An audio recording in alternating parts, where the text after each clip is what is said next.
Warum bleiben ausgerechnet die klügsten Menschen so oft allein?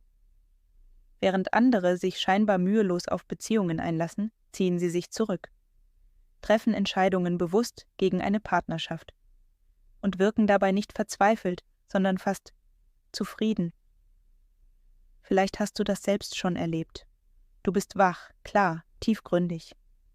Aber je mehr du dich mit anderen Menschen umgibst, desto öfter fragst du dich, warum fühlt sich das nicht richtig an? Die Wahrheit ist, viele Menschen mit hoher Intelligenz, tiefem Innenleben oder besonderer Selbstwahrnehmung stellen sich nicht gegen die Liebe. Sie stellen einfach andere Fragen. Fragen, die nicht jeder versteht. Und genau darin liegt das Geheimnis. Dieses Video taucht tief in die Psychologie dieser Menschen ein. Wir beleuchten 7 verborgene Gründe, warum gerade die Schlauen, Nachdenklichen und Eigenständigen oft den Weg des Alleinseins wählen und warum dieser Weg nicht aus Einsamkeit entsteht, sondern aus Klarheit. Wenn du dich in diesen Zeilen wiedererkennst, dann bleib dran. Denn vielleicht bist du nicht zu kompliziert für die Welt. Vielleicht bist du einfach anders verdrahtet. Willkommen bei Verborgene Psychologie, dein Kanal für stille Tiefe, scharfe Erkenntnis und das, was andere oft nicht aussprechen. Viele kluge Menschen spüren früh, Oberflächlichkeit macht sie müde. Smalltalk laugt sie aus. Und während andere sich mit kurzen Begegnungen zufrieden geben, suchen sie nach Gesprächen, die einen Nachhall hinterlassen, nach Worten, die etwas in ihnen bewegen. Für sie geht es nicht darum, den Tag zu füllen, sondern den Moment zu spüren.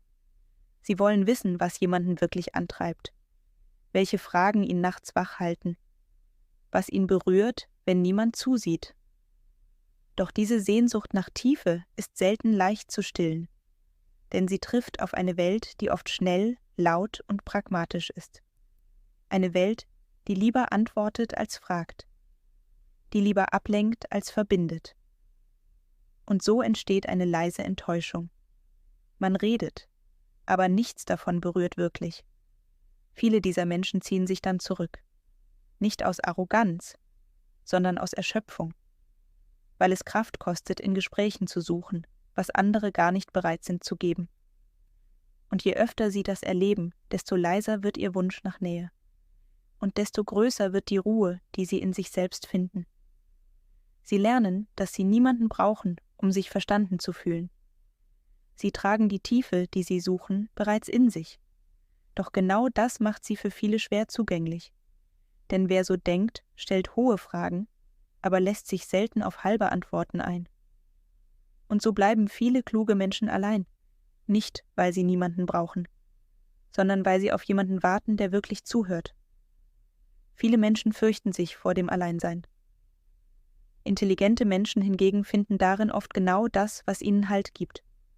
Ruhe, Klarheit, Kraft. Für sie ist Alleinsein kein Mangel, sondern ein Zustand der Selbstverbindung. Sie wissen, wie sie ihre Zeit sinnvoll gestalten, ohne Ablenkung, ohne ständigen Austausch, ohne das Bedürfnis, gesehen zu werden. Ihre Gedanken sind reich genug, ihre Interessen vielfältig genug, um Stunden, manchmal Tage, mit sich selbst zu verbringen, ohne sich leer zu fühlen. Diese Form der Selbstgenügsamkeit wirkt auf andere manchmal verschlossen. Doch in Wahrheit ist sie Ausdruck tiefer Selbstkenntnis. Wer gelernt hat, mit sich selbst in Frieden zu leben, braucht keine ständige Bestätigung von außen. Und wer in der eigenen Stille Kraft findet, sucht nicht zwanghaft das Gespräch. Diese Unabhängigkeit hat jedoch einen Preis. Sie braucht Raum. Und Beziehungen, zumindest solche mit echter Nähe, erfordern oft genau das Gegenteil. Kompromiss, Präsenz, Offenheit. Für viele kluge Menschen bedeutet das eine ständige Abwägung, denn sie wollen sich nicht verlieren in den Erwartungen anderer. Sie möchten sich treu bleiben und genau deshalb zögern sie, Nähe zuzulassen, die ihre innere Freiheit bedroht. Es ist nicht die Angst vor Liebe, es ist der Wunsch, sich selbst nicht zu verlieren. Und so entscheiden sich viele für den Weg allein, nicht aus Stolz, sondern aus Schutz, weil sie wissen, wie wertvoll es ist, mit sich selbst im Reinen zu sein. Und weil sie gelernt haben, dass wahre Verbindung nur dort entstehen kann, wo beide die Freiheit des anderen achten. Intelligente Menschen besitzen eine bemerkenswerte Fähigkeit. Sie analysieren, hinterfragen, denken weiter. Was in vielen Bereichen des Lebens ein Segen ist, wird in Beziehungen manchmal zum stillen Hindernis. Denn statt sich einfach hinzugeben, beginnen sie zu zerdenken. Was meinte die andere Person wirklich? War dieser Blick Zufall oder Absicht? Sie hören zwischen den Zeilen, sehen Muster, spüren Unstimmigkeiten, die andere vielleicht gar nicht bemerken. Ihr Verstand ist geschult, feinfühlig, wach. Doch diese Stärke kann sie lähmen. Denn während andere sich auf ihr Gefühl verlassen, bauen sie gedanklich Listen, Abwägungen, Szenarien. Was, wenn das nicht passt? Was, wenn ich mich irre?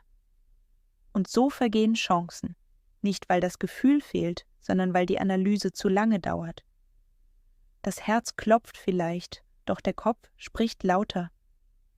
Dieses Verhalten ist nicht aus Arroganz geboren, sondern aus einem tiefen Wunsch nach Sicherheit.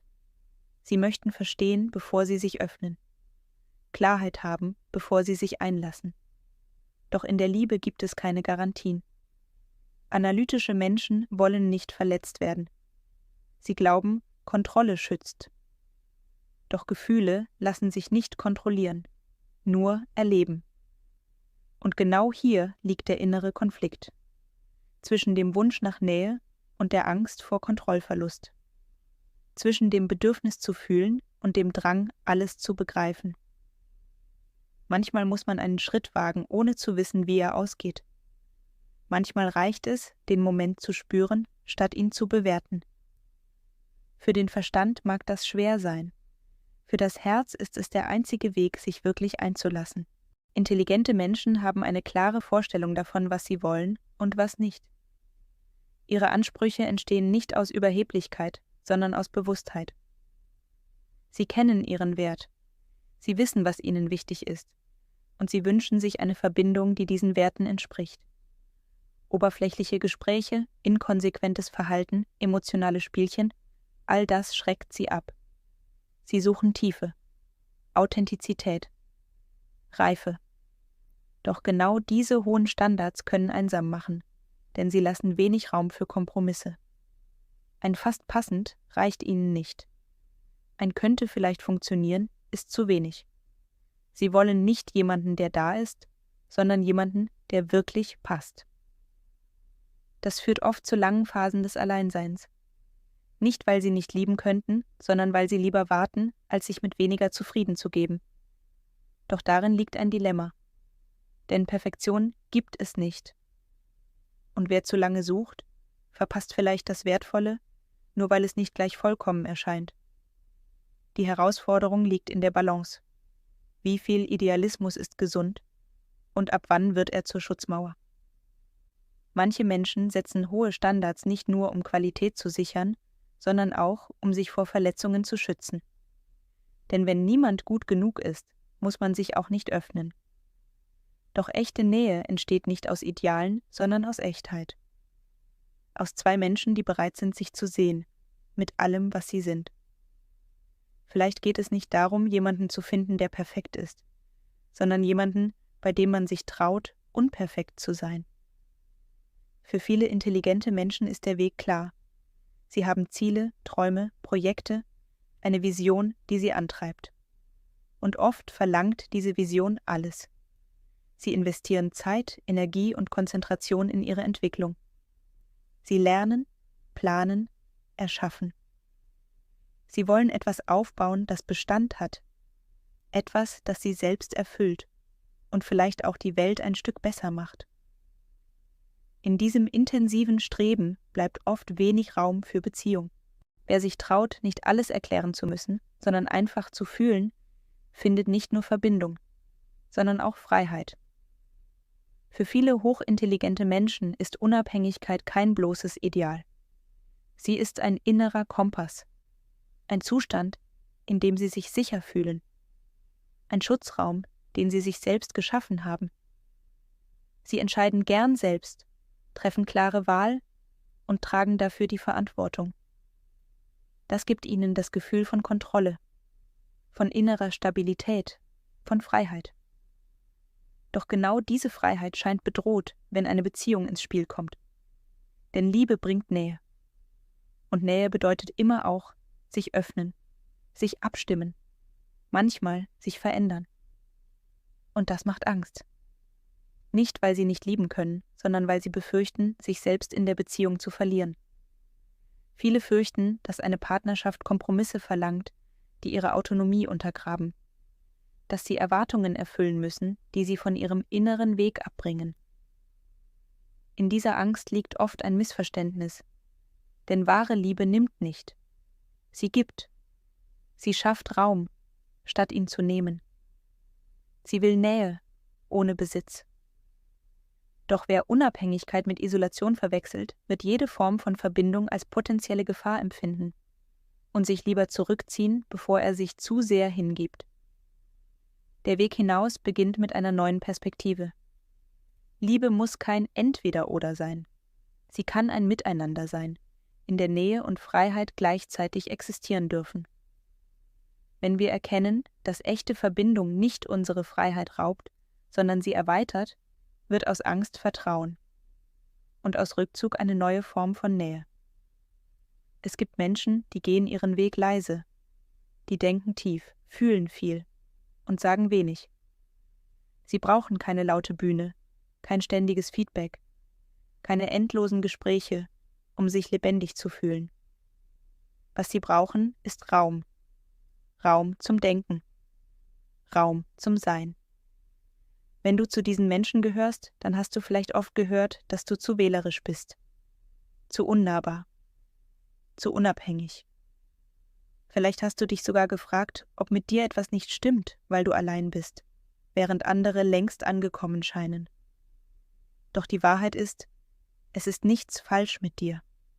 Gar nichts. Dein Bedürfnis nach Tiefe, nach Authentizität, nach echter Verbindung ist kein Makel. Es ist ein Zeichen von Bewusstsein, von innerer Klarheit. Die meisten Menschen leben an der Oberfläche. Du aber willst spüren, nicht nur konsumieren. Du willst verstehen, nicht nur funktionieren. Und genau deshalb bleibst du manchmal allein. Nicht, weil du unfähig bist zu lieben, sondern weil du weißt, dass Liebe mehr ist als Nähe. Liebe ist Wahrheit, und Wahrheit braucht Mut. Wenn du also allein bist, dann nicht, weil du nicht liebesfähig bist, sondern weil du liebesbereit bist. Mehr als viele andere. Du wartest nicht auf irgendwen. Du wartest auf jemand Echtes. Jemanden, mit dem du schweigen kannst, ohne dich allein zu fühlen. Jemanden, bei dem du bleibst und trotzdem ganz bei dir selbst bist. Und das ist keine Schwäche. Das ist deine stille, unerschütterliche Stärke. Wenn dich diese Gedanken berührt haben, dann teile dieses Video mit Menschen, die dich verstehen oder verstehen sollen. Und wenn du tiefer eintauchen willst in die verborgenen Seiten deiner Psyche, dann abonniere diesen Kanal.